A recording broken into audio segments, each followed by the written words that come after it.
नमस्कार। तुनु मुनु सुर के फ्रेंड्स योग के इस एपिसोड में मैं स्नेहल आप सबका बहुत बहुत स्वागत करती हूँ। और आज भी हम लोग सूर्य नमस्कार के सिलसिले को थोड़ा और आगे बढ़ाएंगे, लेकिन उसके पहले मैं आप सभी लोगों से एक छोटी सी रिक्वेस्ट करना चाहती हूँ कि आप लोग मेरे वीडियोस को ज्यादा से ज्यादा लाइक कीजिए, शेयर कीजिए और सब्सक्राइब कीजिए।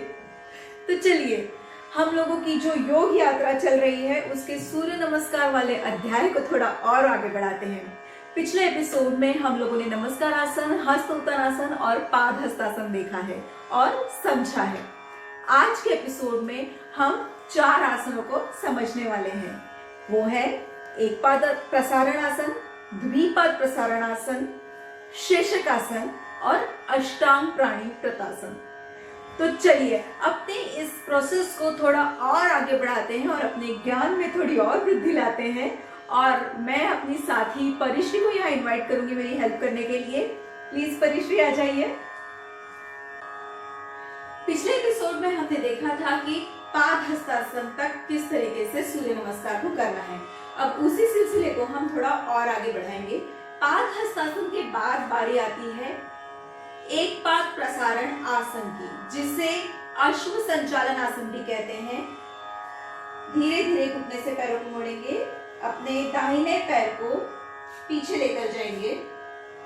Very good. घुटने को जमीन से टिका देंगे। श्वास भरते हुए दोनों हाथ एक साथ ऊपर, प्रश्वास करते हुए पीछे। Very good. इस वक्त आज्ञा चक्र पर ध्यान केंद्रित करना है। अगर आपका बॉडी का बैलेंस नहीं बन रहा है तो ऊपर किसी एक पॉइंट पर आप लगातार देखते जाइए, आपका बैलेंस ऑटोमेटिकली बन जाएगा। और अगर आपका बैलेंस बन जाता है तो आप आंखें बंद करके आज्ञा चक्र पर ध्यान केंद्रित कर सकते हैं। इस आसन को करने से पूरे शरीर को बल मिलता है, थाइस की मांसपेशियां शिथिल हो जाती है। तो ध्यान रखिए, इस आसन को पूरे ध्यान पूर्वक करना है। इस आसन से बॉडी टोनिंग होती है। ओके, आपको अगर वेट लॉस तो हो गया है लेकिन आपकी बॉडी टोन नहीं है, आपकी स्किन ढीली पड़ रही है, आपकी मसल्स टोन नहीं है, तो ये आसन आपके लिए बहुत लाभकारी है।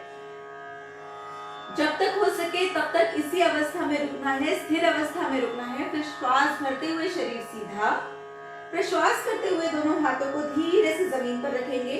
अब जो पैर आगे है उसे भी पीछे लेकर जाएंगे। द्विपाद प्रसारण आसन। फिसल पट्टी नुमा आकार बनाएंगे शरीर का। फिसल पट्टी नुमा आकार, ना तो शरीर ऊपर ना नीचे, एक स्थिर अवस्था में। जिस तरीके से स्लाइड होती है उस तरीके से आपका बॉडी होना चाहिए। आपको सामने की तरफ देखना है, गर्दन सीधी। पूरा बॉडी का जो बैलेंस है हाथों और पैरों के ऊपर रहेगा। द्विपाद प्रसारण आसन, इससे पेट की जो मसल्स हैं उनकी टोनिंग होती है और हाथों को बल मिलता है। इसलिए इस आसन को भी पूरे ध्यान से करना है। इस आसन में मूलाधार चक्र पर ध्यान केंद्रित करना होता है। इसे कहते हैं द्विपाद प्रसारण आसन। अब नेक्स्ट आसन आएगा अपना शेषक आसन। तो कैसे करना है देख लीजिए। दोनों घुटनों को सबसे पहले जमीन पर रखेंगे, फिर दोनों पैरों के पंजों को सुला देंगे।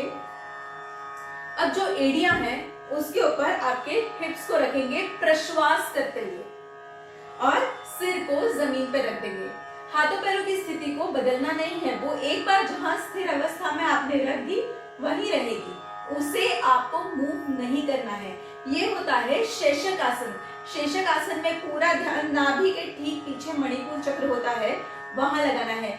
ये आसन डायबिटीज के पेशेंट्स के लिए बहुत बहुत बहुत लाभदायी है, इसलिए इसे पूरे ध्यान से कीजिए। इसमें जो ब्लड सर्कुलेशन है वो पैरों से आपने रोक दिया है, पूरा ब्लड आपका पेट की तरफ आ गया है। तो ये आसन हमारे लिए बहुत जरूरी है। मेडिटेशन करने वालों के लिए भी ये आसन बहुत लाभदायक है। ये आसन करने के बाद में आपको चेहरे के ऊपर नेचुरल ग्लो भी दिखने लगेगा, आपकी स्किन भी बहुत ब्राइट और शाइनिंग हो जाएगी। इसे कहते हैं शेषक आसन।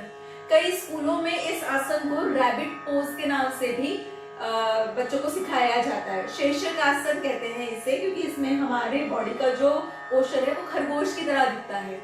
तो ये हो गया शेषक आसन। इसके बाद में श्वास भरते हुए ऊपर उठेंगे, और प्रश्वास करते हुए दोनों हाथों के बीच में जो जगह है वहां अपनी चेस्ट को रखना है, प्रश्वास करते हुए। इसे कहते हैं अष्टांग आसन या अष्टांग प्राणी प्रतासन। इसमें शरीर के 8 अंग जमीन से लगे हुए हैं। ठुड्डी, सीना, दोनों हाथों के पंजे, दोनों पैरों के घुटने, दोनों पैरों के पंजे, पेट और कमर जो ऊपर उठी हुई है, पूरा ध्यान आपको इस वक्त वहीं लगाना है। इसमें आपके पूरे बॉडी को बल मिलता है, आप स्ट्रॉन्ग फील करेंगे, आपकी बॉडी में ताकत आएगी इस आसन से। इस आसन को करने से आपकी रजिस्टरिंग पावर भी बढ़ती है, इम्यूनिटी स्ट्रॉन्ग होती है। इसलिए ये आसन सूर्य नमस्कार का सबसे महत्वपूर्ण आसन बन जाता है।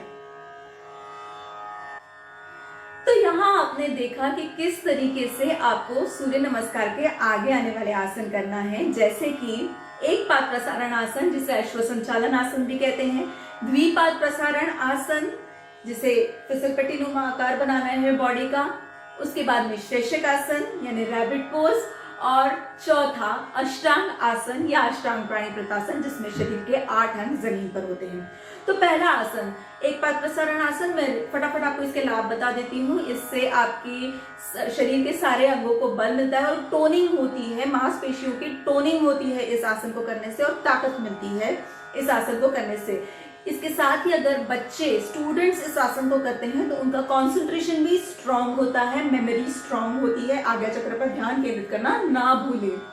इसके बाद आता है द्विपाद प्रसारण आसन, मतलब स्लाइड की तरह से जो हम लोगों ने बॉडी का पोज बनाया था वो। इसका फायदा ये होता है कि आपकी बॉडी का बैलेंस बना हुआ होता है। इसमें आप सिर्फ दोनों हाथ और दोनों पैरों के पंजों के ऊपर पूरी बॉडी को बैलेंस कर रहे होते हैं।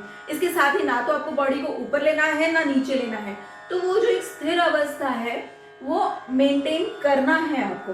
ध्यानपूर्वक उस स्थिर अवस्था को मेंटेन करना है। द्विपाद प्रसारण आसन में ध्यान लगाना है मूलाधार चक्र पर, याद रहे ध्यान मूलाधार चक्र पर लगाना है। ये आसन लेडीज के लिए बहुत इंपॉर्टेंट आसन होता है, इससे उनको बहुत फायदे मिलते हैं, गर्भाशय स्ट्रांग होता है इस आसन को करने से। तीसरा आसन हमारा जो था वो है शीर्षक आसन, यानी जिसे आजकल स्कूल्स में रैबिट पोज के नाम से जाना जाता है। तो शीर्षक आसन का फायदा ये है कि एक तो आपके पेट और भुजाओं की मांसपेशियों को बल मिलता है, जांघों की मांसपेशियों को बल मिलता है, साथ ही अगर आपको डायबिटीज है या कॉन्स्टिपेशन है तो उसमें भी राहत मिलती है। ये मेन फायदे हैं हमारे शीर्षक आसन के, यानी कि रैबिट पोज के। अगला आसन आता है अष्टांग प्राणी प्रतासन यानी अष्टांग आसन, जिसमें शरीर के 8 अंग जमीन पर टिके हुए होते हैं और उन 8 अंगों को इस एक ही आसन में बल मिलता है। मतलब ये एक ही आसन कॉम्बो पैक है फायदों का, जिसमें 8 बॉडी पार्ट्स को ताकत मिलती है। इससे इम्यूनिटी बढ़ती है। आज की तारीख में हम सभी को इम्यूनिटी की रजिस्टरिंग पावर बढ़ाने की बहुत जरूरत है। कोरोना काल में तो डेफिनेटली इस आसन को हमें रेगुलरली प्रैक्टिस करना ही चाहिए। तो अष्टांग प्राणी प्रतासन में आपके शरीर के 8 अंगों को बल मिल रहा है और आपको ध्यान केंद्रित करना है पेट और कमर पर। जो बॉडी पार्ट आपके जमीन से टच नहीं है उन बॉडी पार्ट्स पर आपको ध्यान केंद्रित करना है। तो यहाँ पर हमने अष्टांग आसन तक के सूर्य नमस्कार के आसनों को डिस्क्राइब किया है। आगे आने वाले एपिसोड में मैं आगे के और जो आसन हैं उन्हें भी अच्छे से डिस्क्राइब करूंगी। अगर आपको इन सारे आसनों से रिलेटेड कुछ भी सवाल है तो आप मुझे नीचे कमेंट बॉक्स में पूछ सकते हैं, मैं आपके सवालों के डेफिनेटली जवाब दूंगी। इसके साथ ही मैं आप लोगों से एक रिक्वेस्ट करती हूँ कि आप लोग रोज आपके डाइट में अदरक, लहसुन, इंडियन जितने भी मसाले हैं उनका समावेश कीजिए, जिससे आपकी इम्यूनिटी बढ़े, क्योंकि आज की तारीख में इम्यूनिटी बढ़ाना बहुत जरूरी है।